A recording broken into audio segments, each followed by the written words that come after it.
Let's go. Inglewood, California, how are you doing today? I hope all is well in the neighborhood. Sometimes we run through different kinds of challenges. And today we with some special people who are going to take us down the road. They're going to take us down the road to success. Like I told you many different times, failure is not an option. Man on the cold ground, that's something that you choose to do. Everybody always have this concept that they're going to be the next somebody instead of being the next yourself. Steve Jobs is one of those persons that had this tiny space in the world, and he created something great. And as he traveled down the world, he found a way to leave something to his children. And being black in America, we sometimes forget about our children. But today, it's like a replay. Each day is a new day of adventure where you could change past mistakes and make them into something great. So I have traveled different courses in my lifetime.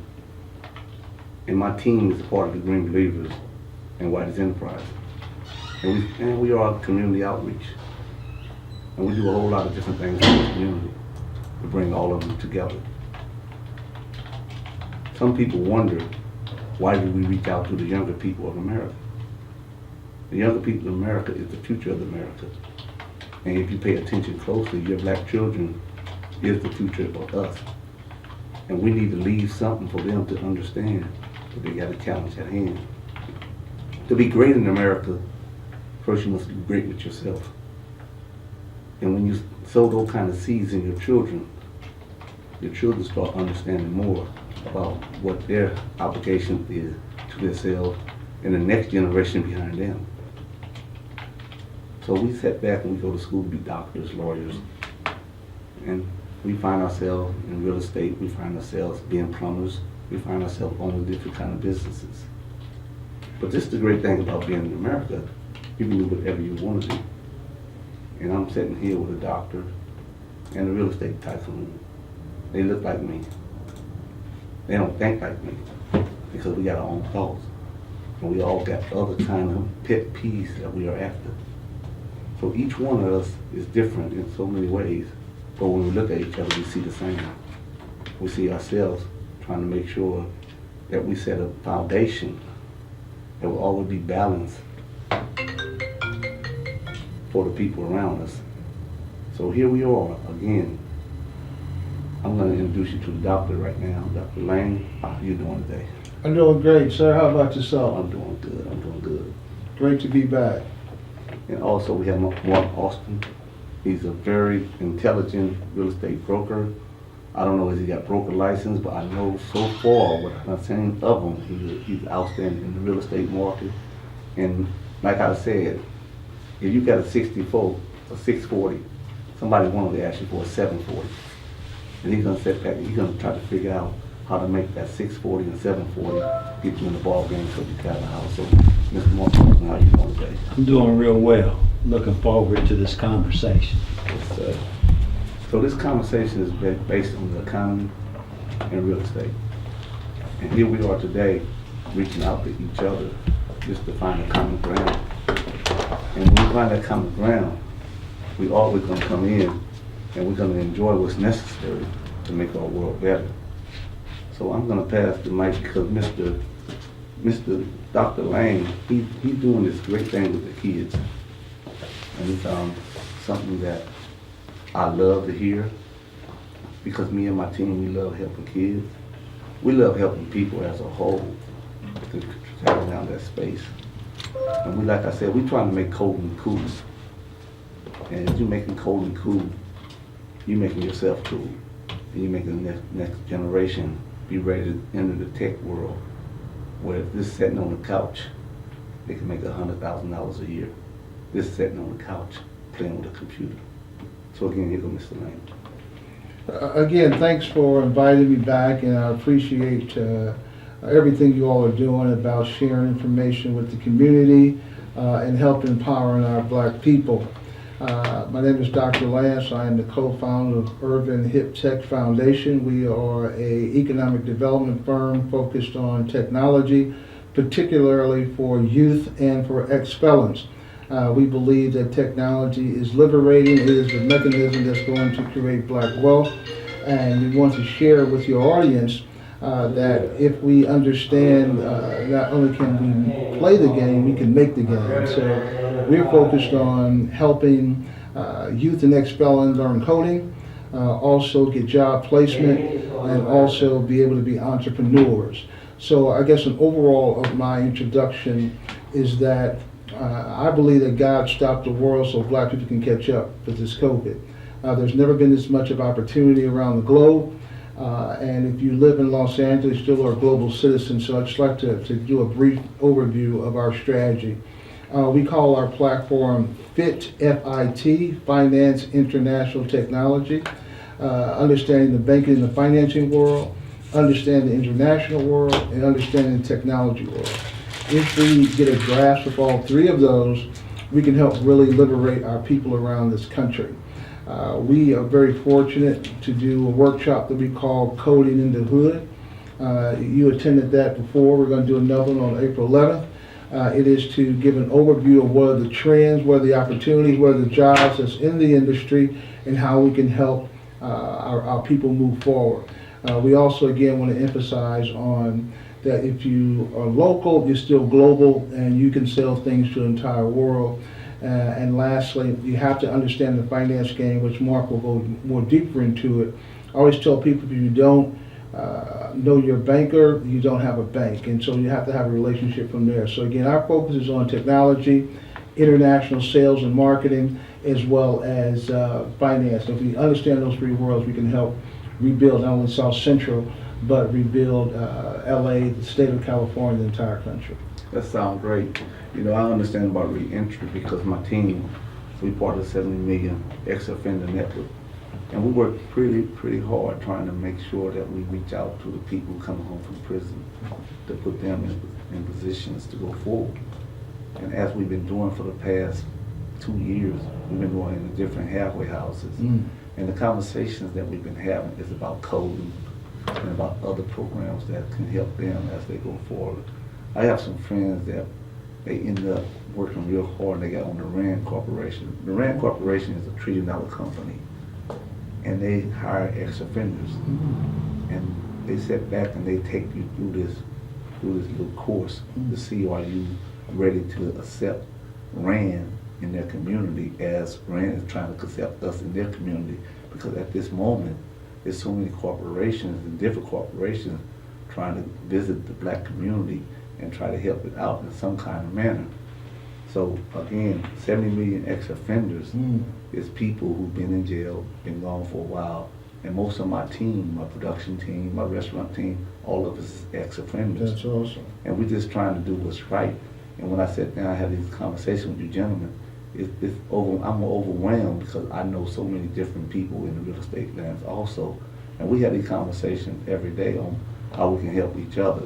Because I'm so tired of looking at each other, tear each other down because they ain't on the same pay grade that other people's on.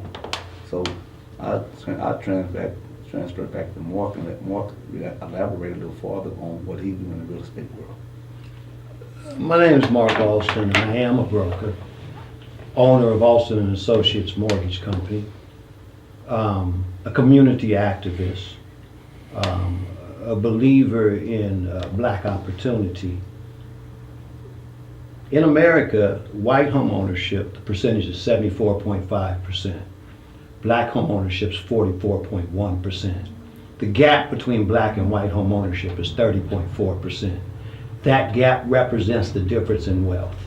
It's said that black people have a dime for every dollar that white people have, but the reality is even less than that. Wealth in America for blacks average $3,600. For whites, $147,000. $3,600 for whites, $147,000. That's 40 times more wealthy.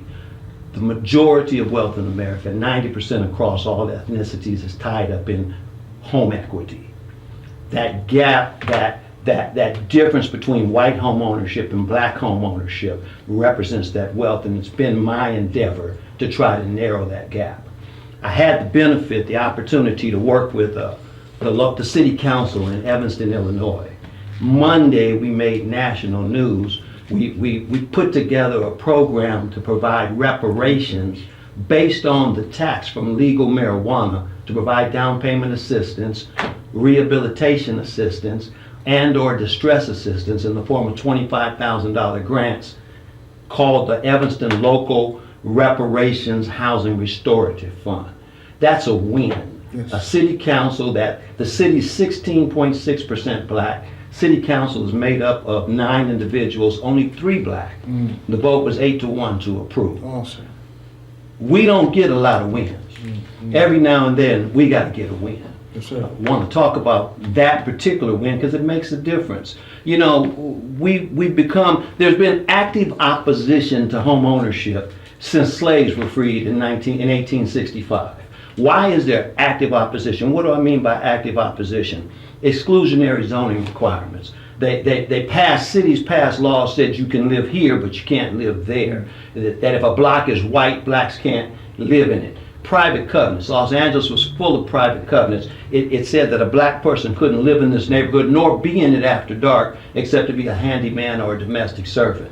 Redlining. Federal government sanctioned redlining that labeled neighborhoods red, yellow, blue, or green, red being where blacks lived, and no financing was available, created investment deserts. So we wonder why we have ghettos and areas that have no availability or valuation differences. It was the redlining based on federal government sanctioning.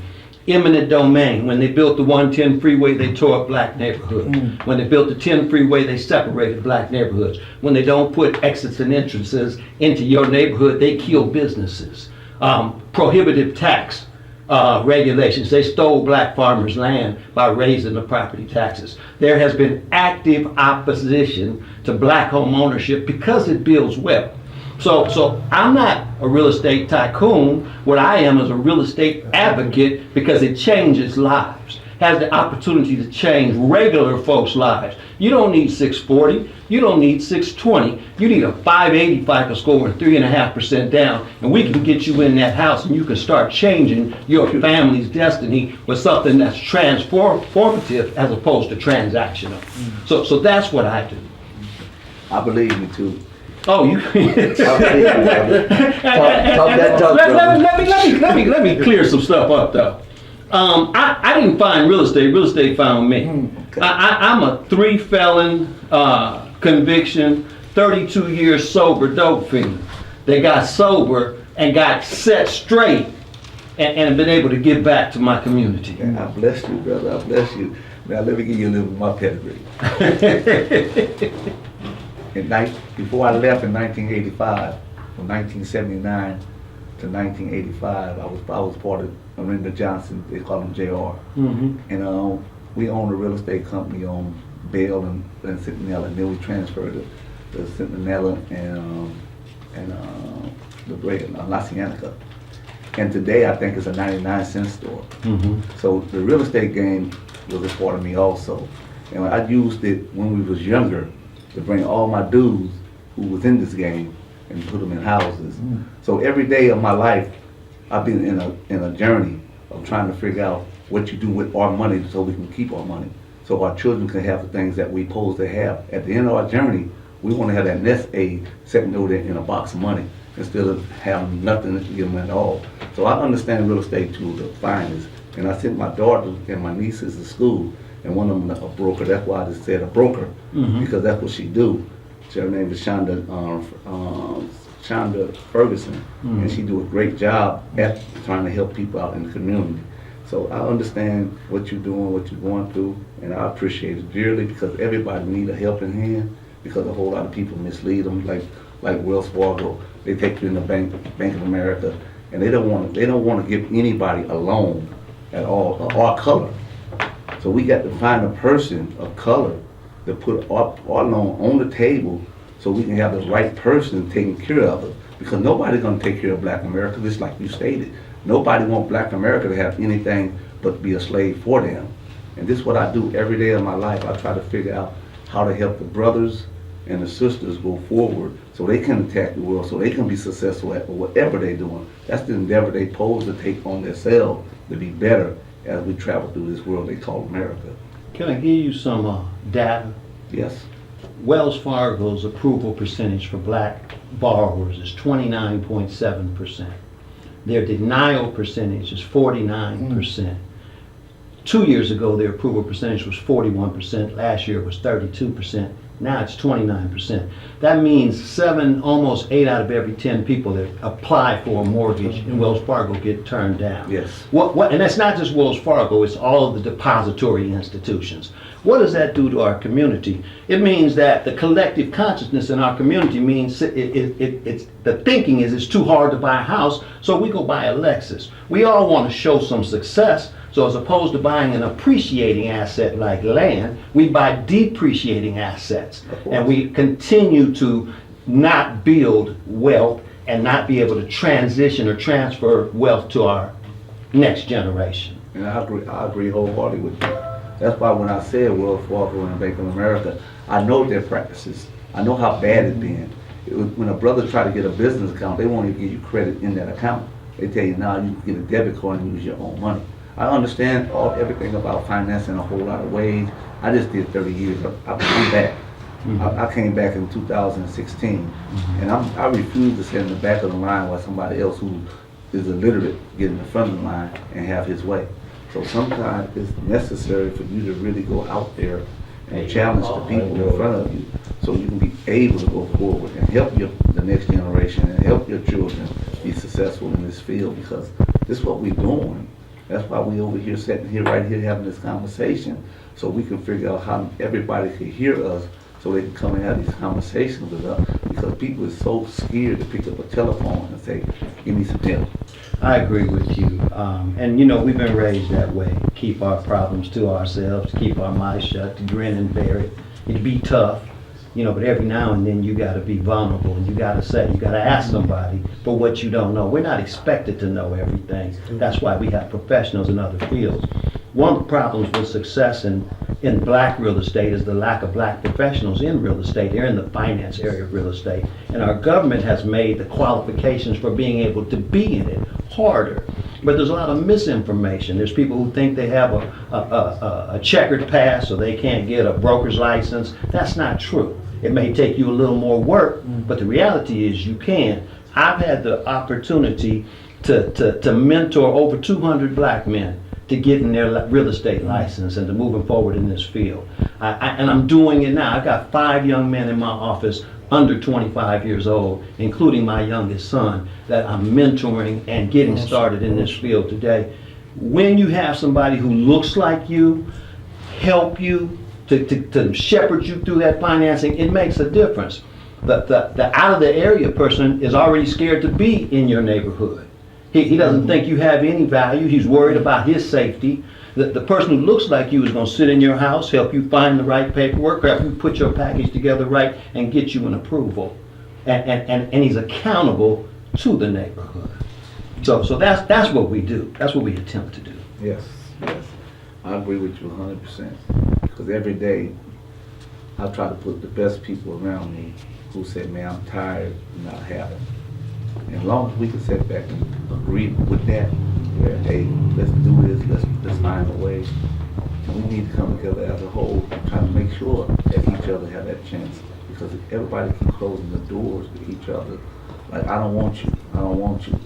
But anytime you see me and you pick up that phone and call me and I can help, I just say, hey, let's do it. So I know being gone for so long, and I looked from the penitentiary walls, and I seen so many people that were successful when I left, and they was on the side of the curb, begging for people to help them. And the people said, you already was there once, so why should I help you again to reach the top? But you don't have to reach the top. You just got to give a person an opportunity to get in the middle, and then he can take care of his children. So that's the only thing I'm saying to all the brothers who are listening, brothers and sisters. You don't have to get to the top, just get in the middle, and then when you find the right person on your side, you guys can combine your forces together and be even better in the field that we are at, because each one of us need each one to keep on going forward. So we can't do this by ourselves. We suffer from not trying. We suffer from just not trying, getting misinformation, and then we don't give it our best shot. We suffer from that right now. Okay, I'll go for that. Well, the reason that we focus on the coding side is to be able to get into the homes and be able to create the above livable wage. We've seen in our studies that you can go to a 6-week to 8-week coding class, come out making $50,000 or above, and those skills are transferable. We've seen everybody has a cell phone, so you have the access to understand it. We just want to bring it to the disadvantaged, be it the youth and the ex-fellows, and show them how they can create the revenue and the income in order to be in that home, be able to sustain themselves. Because once you have that, as you mentioned earlier, you can work remotely, you can work from your home, you can work around the country, you can work around the world. About 3 years ago, I was with the White House on a tech tour. And at that time, it was 1 million jobs that they could not fill. So it's always an opportunity to get a job in the tech field, even more so create your own tech firm through this platform. So we're just trying to reach out to the brothers and sisters, telling them that if you can play the game, you can make the game. You're on the gaming mechanisms all day long. Actually, gaming now is more in revenue than sports and entertainment combined. But there's also jobs in gaming too. So we really want to emphasize to the community how you can be a coder, how you can learn technology. And brothers and sisters are always so skilled. Anything we get in, we master it. So we want to be able to master the whole tech game. And through our platform of Urban Hip Tech Foundation, we're able to show how you can learn coding, how you can get placed, and also how you can start your own company. That's a great thought all the way, because no matter what someone say, we are in here to do the right thing. Yes. And the right thing is to lift somebody up. Because we done told people down so much in our lifetime. We even sat down and had that conversation with our brothers, and we be thinking that we've been doing the right thing, saying the right thing, but at the same time we be tearing them down in a manner that they think we so arrogant because we got $2 and they don't have nothing. And I just like to always put myself all the way down here so I can look up to them. And as I look up to them, I can see what they need instead of me looking down at them and having that conversation. And they be like, throw their chills up, saying, nah, I don't want to listen to nothing you got to say because you got yours and you don't care nothing about us getting ours. So each day is like, what's next? How can I do something special to help you be special? Because if we don't stand on our own 2 feet and get them to stand on their own 2 feet, we're going to continue to see our brothers and sisters in the back seat, not trying to reach their full potentials, because their potentials is so great. Like you said, they so talented. They don't even know they just talented for real. Yeah. So here we are each day, and all my dudes say the same thing to me. What we gonna do next? And I just tell them, can we just take over the restaurant business? Just a little bit of it. You know, just a little bit of it. If we take over the restaurant business, you can understand that the restaurant business is the only thing booming through this pandemic. And we should have a place there instead of always saying the Chinese boys, they got the chicken places, they got this. Everybody always have an excuse for not moving forward to meet the challenge. And I speak of it on a regular basis on challenges, because each challenge should be met by each person in life. They should not stand on the side and be a dependent. And I be so fed up just looking at the brothers saying, I'm depending on Joe to make sure I'm good. Why you just can't depend on yourself? Why you won't look in the mirror and say, self, it's our turn. Let's make people follow us. And I try to follow all the great leaders. I don't care if they in the middle road, because if they pick themselves off the ground, they done led themselves out of depression. They done led themselves out of poverty. This is the only thing that we're looking for out of each other, a way to be out of poverty, where we can bring a decent meal to our table for our family. And as long as we do that and put a housing over their head, we're doing something real good when other people refuse to do these things. I have a question. Yes. Might be that's no stupid question. Can you give me a layman's explanation for what is coding? Okay, so how your phone, how your computer works is worked by somebody programming that platform. So it's like a language. You go in and you learn how to put it into the system in order to run all devices on the software side. And so the demand is continuously, because you got so many new companies coming up, so many platforms, so many mobile applications, so the demand is continually high. So there's a language inside your software which tells your phone and your computer what to do. Okay. Yeah, exactly. Yeah, it was just the other day, this comic dude, my daughter follows him. He was so tired of white America turning it back on him. And him and a couple of his guys, they got together and made an app for comedy. And when they made that app for comedy, now these black comics is together. And the app, they could be like $500 million for the app. That's what it's worth now to them. And they using it so wisely that everybody is there and they on schedule to all their events. And as they continue to go on in this code, and I sat back and I had another conversation with one of my cousins at San Diego, and it's a lady who teaching them how to build apps on a website. And she said, all you have to do is give me 4 hours of your time a day. And if you give it to me, I'll show you how to code. And if you code correctly, you can sit back and set your whole physical training program together. And when you do this, you can sell that app to the other people for a crazy price. So like you, I was like halfway confused on coding until they sat back and broke it down to me. I told them I'm 60, I'm lost. I don't do nothing with a computer. But they like, don't worry, we're gonna take you to where you want to go. That's great. So That's great. this conversation that I have with my people, I love it and I love to share it because I be inspired to go forward because they keep showing me new things every day. So that's how it is. And I understand real estate a little bit because I used to put my money in the 70s and 80s. And I was successful. You know, when I left the streets, I had a lot of real estate. But what happens when people don't earn the money, they destroy the money. That's why all our parents' houses is not here anymore and it's in other people's hands.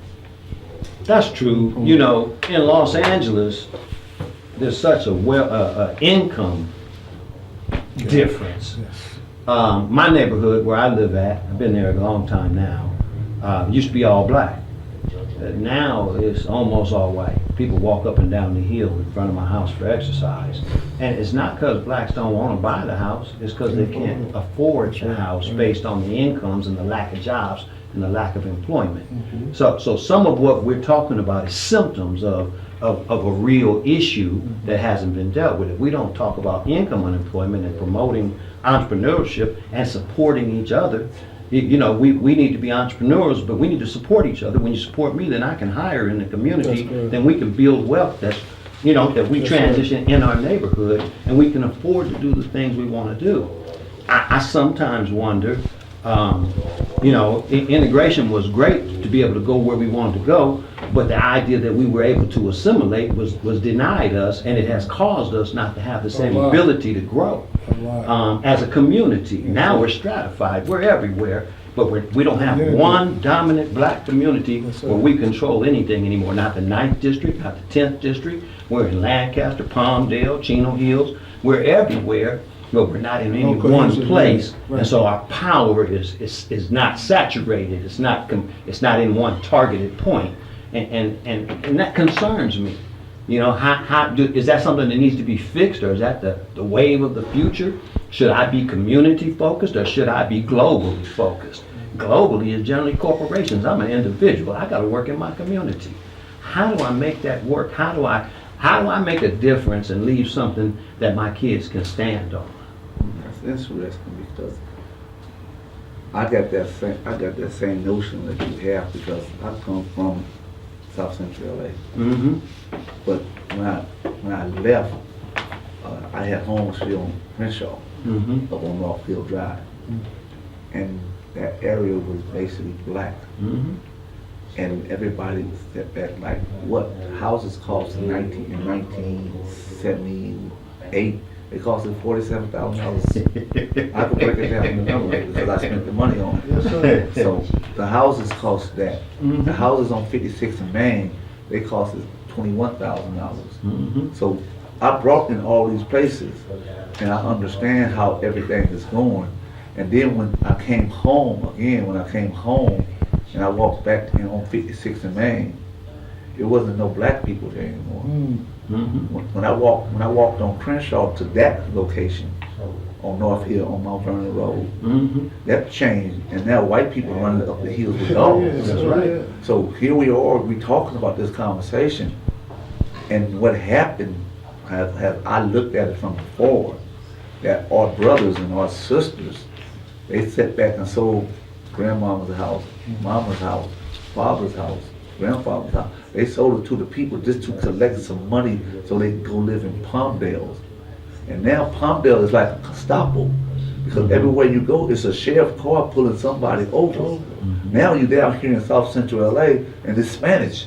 And there's no more black people down here. It's like 2%. And then when you go to Compton, let me break it down correctly. I don't know nothing about it, but I'm pretty sure it's 8% black, where it used to be 97% black. That's correct. So when we talk about these neighborhoods and look at each other, we ask, what happened? What happened was stupidity came in, and they started being dependent instead of dependent on themselves to keep mama's stuff in order, because they seen $10 that they never had a day in their lifetime, and they spent and they sold all the property to other people. And now today they taking those same properties and tearing them down and put 3 stores up, because they got a new code for homeless and people who need property and somewhere to live. So you can build your houses up three stories. And also in the concept, as I'm correct, the city also turn around and give you a voucher. If you have a backyard, they're not gonna even charge you. They're gonna pay for the backyard to be built.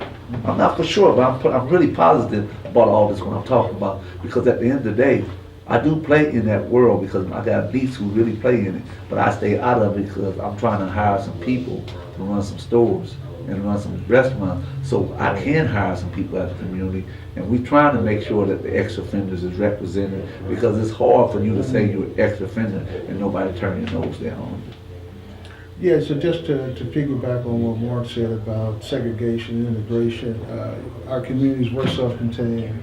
We had the doctors, the lawyers, the businessmen all in one community.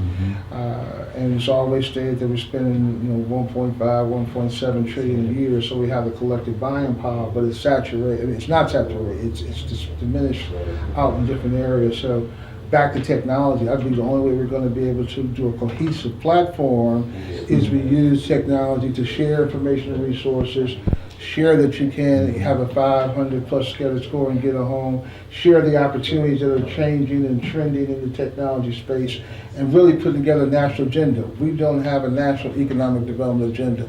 Unfortunately, in our community, the leaders were nonprofit community organizers opposed to businessmen with consciousness. We need a business agenda focusing on business wealth with black entrepreneurs hiring black people. And that can happen with the technology game. I just believe that because, as I said the last time I came here, you see a new trend with youngsters. You have some young guys move here from Detroit. 27 years old, couldn't raise any money in Detroit, but they raised $100 million here because they're looking at esports, a whole new arena. So again, anything that we get into, we grasp it faster than anyone else. We just have to be informed. We have to be informed that you can buy real estate. We have to be informed that you can learn technology. We got to be ahead of the game, because any game we get in, we flip it, but we just have to be enforced that and make it hip and make it cool.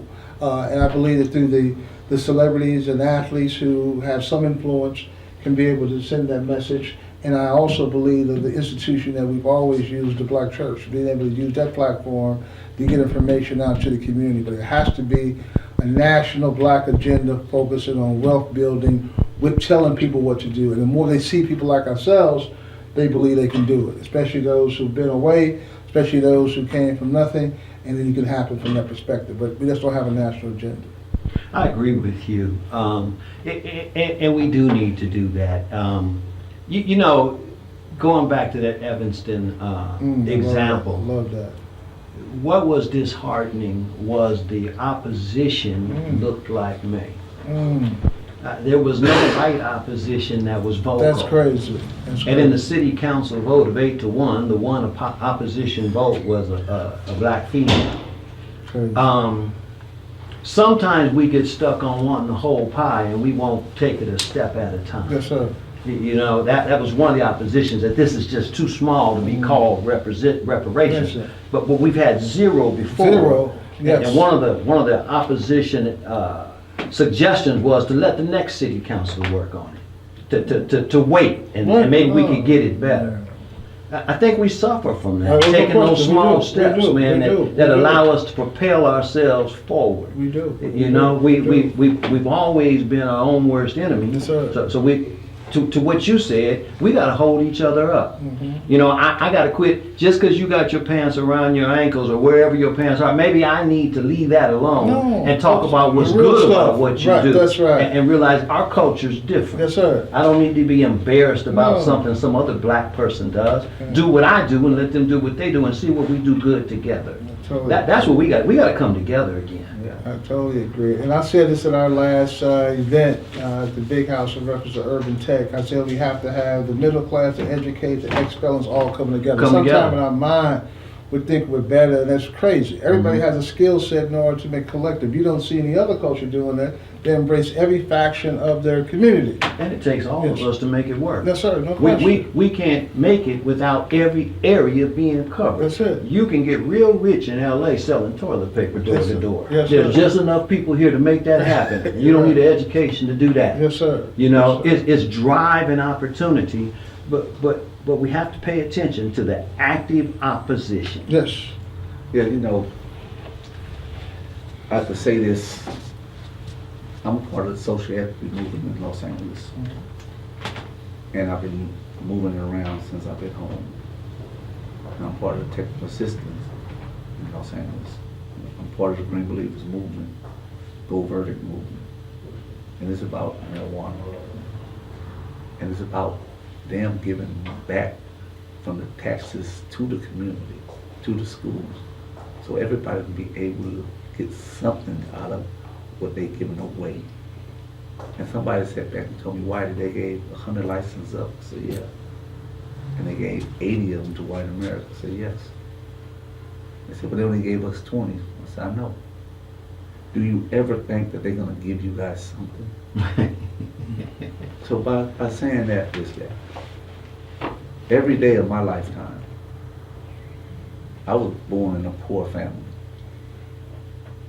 And I fought for everything that I got. And when I look at other people not willing to fight for it, why should somebody give it to them? Because when you give something to somebody, they don't appreciate it. Only thing they're gonna do is lose it. So here we are again, they're saying, we're gonna give you this, this, and this, and there's gonna be a black person. I hate to say it like this, it's gonna be a black person who was in the courtroom, he was a judge. And he said, let me show you I can be worse than on my people than you can. Comes from slavery. Real a black talk. man as an overseer That's it, yes. comes from slavery. So here we are again.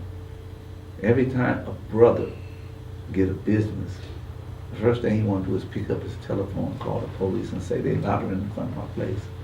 But as soon as they see some Spanish people, white people, they don't even pick up that telephone. When someone come on the side of their business and open a burrito stand, they don't call the police and say they're loitering. But the sooner a black brother walk down the street with some socks in his hands, they call the police and say he interferes in our business.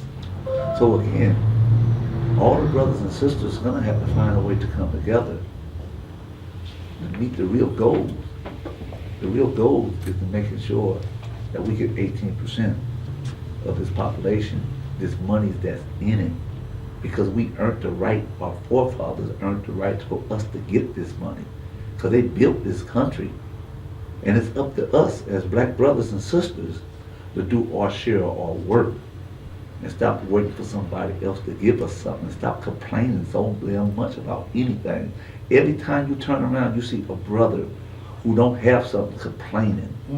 And they complaining because they scared of the challenge that they supposed to go get their own stuff. So every day when you walk out the door, you looking at it, you see it like, man, this used to be black. Now I'm looking at these other people. Why is black? It's not here anymore because people are scared to do their job, and they convinced the world for some kind of way. They convinced the black community, the younger community, that they could play on this phone and do nothing else. And put their whole life on this phone and sit on their mother's front porch and talk about what